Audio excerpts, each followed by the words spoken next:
Pourquoi j'ai choisi le feng shui tibétain? Bonjour, je suis Françoise Chevalier, consultante et formatrice en feng shui tibétain et en géobiologie. Ça, c'est une bonne question. Pourquoi j'ai choisi? Souvent, on me la pose systématiquement. Pourquoi j'ai choisi le feng shui tibétain? Alors, il existe beaucoup de feng shui, les feng shui de la boussole, des étoiles volantes, le vastu. Il en existe d'autres, de nombreux. Comme tout le monde, j'avais des livres depuis très longtemps. Je consultais mes livres, je faisais des petites choses, mais je ne travaillais pas la structure de ma maison. Je n'osais pas, je ne savais pas trop comment faire. Je n'osais pas y aller, je ne savais pas faire. Je ne faisais pas. Et puis quand je suis entrée dans le feng shui tibétain, boum, ça m'a paru clair et facile. Et ça m'a paru très très bien adapté. Je dirais la principale raison, c'est que le feng shui tibétain, contrairement au feng shui traditionnel qui utilise la boussole, le feng shui tibétain utilise une boussole mentale. Et pour moi, c'était vraiment très très fort et très important parce qu'on travaille avec le pouvoir de la pensée. Ce que ne font très peu les Asiatiques, on est très très différents sur le plan du fonctionnement. Je vais régulièrement en Asie, je vais souvent en Inde et toute l'Asie du Sud-Est. Et on voit bien qu'ils ne sont pas comme nous. Les Asiatiques ne posent pas de questions comme nous. On leur dit de faire quelque chose, ils le font. Ils ne demandent pas pourquoi. Moi, la première question que je vais poser, si on me dit d'aller tout droit, je vais me demander pourquoi tu me dis d'aller tout droit. Et si tu me dis d'aller tout droit sans me dire pourquoi, je vais me dire dans ma tête qu'il y a quelque chose, donc dès que je peux, je vais regarder à droite, je vais regarder à gauche, et si je vois qu'on ne me regarde pas, je vais regarder derrière, il y a sûrement quelque chose de caché, quelque chose que je n'ai pas vu. J'ai besoin de comprendre, j'ai besoin d'analyser, j'ai besoin de réfléchir, j'ai besoin on est fait comme ça, on est des intellectuels, on analyse tout, on a besoin de tout comprendre, et travailler avec le pouvoir de la pensée, pour nous, c'est extraordinaire en tant qu'occidentaux. Alors que dans les feng shui traditionnels, ils sont bien, pour moi, il n'y a pas de problème. Mais c'est beaucoup plus strict parce qu'on te dit il faut faire ça comme ça, il faut faire ça comme ça. Ben oui, mais c'est pas blanc et c'est pour moi, c'est pas en tant qu'occidental, c'est pas blanc et c'est pas noir. Ça peut être blanc et ça peut être noir, mais c'est pas aussi tranché que ça. Comme je disais quelquefois, si on me dit que mon téléphone n'est pas bon, je vais pas le jeter pour autant, je vais le garder. Mais j'ai besoin de comprendre pourquoi on me dit qu'il est pas bon. J'ai besoin d'analyser et de comprendre qu'est-ce que je vais pouvoir faire, qu'est-ce que je vais pouvoir mettre en place pour ça. Et on va trouver des choses à mettre en place. Avec la pensée est très puissante. Et elle peut faire énormément de choses, elle peut créer énormément de choses. Et ça, c'est vraiment génial.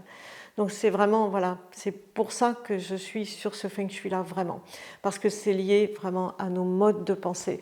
Il y a une autre raison qui est importante, qui est liée là, pas du tout à notre pensée, mais qui est liée à la forme de nos maisons. Moi, j'habite une maison, vieille maison de 1820, à la campagne, ce qu'on appelle une girondine. Ces maisons, elles étaient carrées. Et l'habitat ancien était toujours carré. Que vous alliez dans n'importe quel pays du monde, à part les yourtes qui sont rondes et les petites cabanes qui sont rondes, les cabanes en paille, tout le reste est toujours carré de base. C'est carré, en feng shui, on sait pourquoi. Le carré, c'est la stabilité, c'est l'équilibre, c'est la terre. C'est pas sans raison. Mais maintenant, on voit des maisons qui ont des formes, je ne vous dis pas, on a commencé avec la forme du L, ça a commencé dans les années 1960, on a commencé à créer, on est très créatifs chez nous, on crée. Donc on crée des maisons de forme dite originale. Ben oui, mais originale. En L, en U, moi j'ai eu une maison en U, j'étais très fière de ma maison. Quand on entrait, on avait la vue sur la piscine, c'était magnifique, je ne comprenais pas. Maintenant, je comprends avec le recul que l'énergie ne pouvait pas aller dans le bloc chambre et dans le bloc cuisine et bureau. Ah ben oui, vous vous rendez compte, l'essentiel, tout l'essentiel est là. La chambre, la cuisine, le bureau. Ah ben oui, elle allait dans le salon et elle partait se baigner dans la piscine. Je ne savais pas. Les maisons en T, les maisons en V, les maisons en... Les blocs, en ce moment, on crée des blocs de maisons. On crée 3 blocs. On crée un bloc parent avec sa suite parentale, le dressing, le bureau. On crée un deuxième bloc avec les parties jour et souvent les parties des enfants. Et puis un troisième bloc avec le garage et la buanderie. Mais on s'aperçoit que les blocs ne communiquent pas entre eux. Et que même on crée plutôt une famille qui a tendance à être les parents d'un côté et les enfants de l'autre. Mais c'est pas ça la famille. Quand vous allez en Asie, ils vivent tous ensemble, ils sont tous dans la même pièce. C'est différent. Vous voyez, on a ce besoin d'indépendance et ce besoin de création tout le temps. Et plus la forme des maisons est compliquée, assurément, et je certifie que plus notre vie est compliquée à l'intérieur. Et avec ces formes de maisons aussi compliquées, eh bien, le feng shui traditionnel pose un seul bagua, une carte énergétique sur la maison. Il en pose une seule.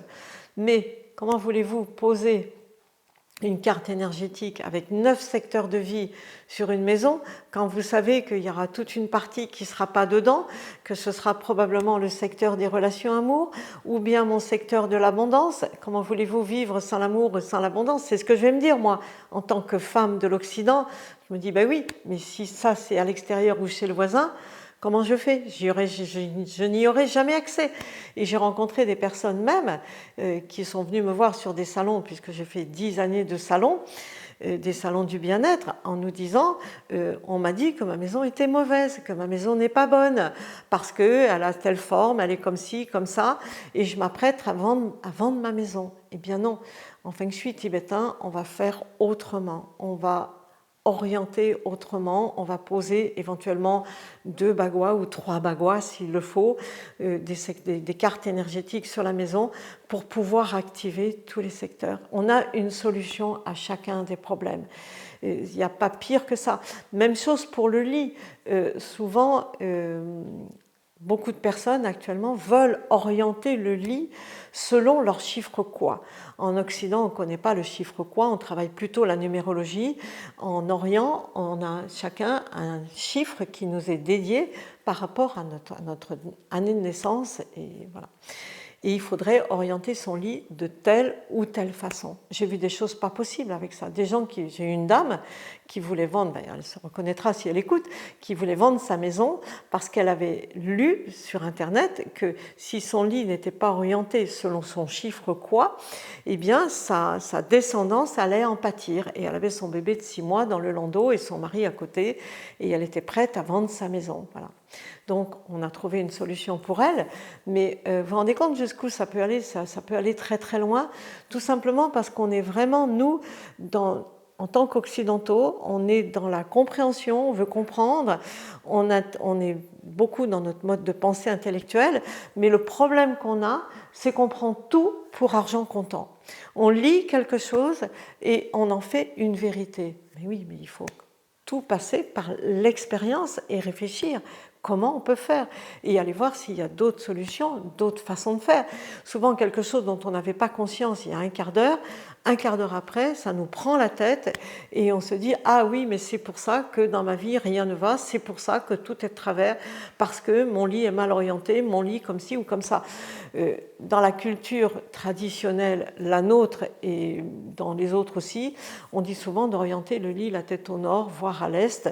Et encore, à l'heure actuelle, je lis des choses où certains contestent encore cette orientation-là. Et moi, je dis toujours, faites des essais, allongez-vous par terre, couchez-vous par terre et mettez votre tête dans les différentes orientations et regardez là où vous êtes bien, comment vous allez être bien. Testez, expérimentez, c'est ça qu'il faut faire.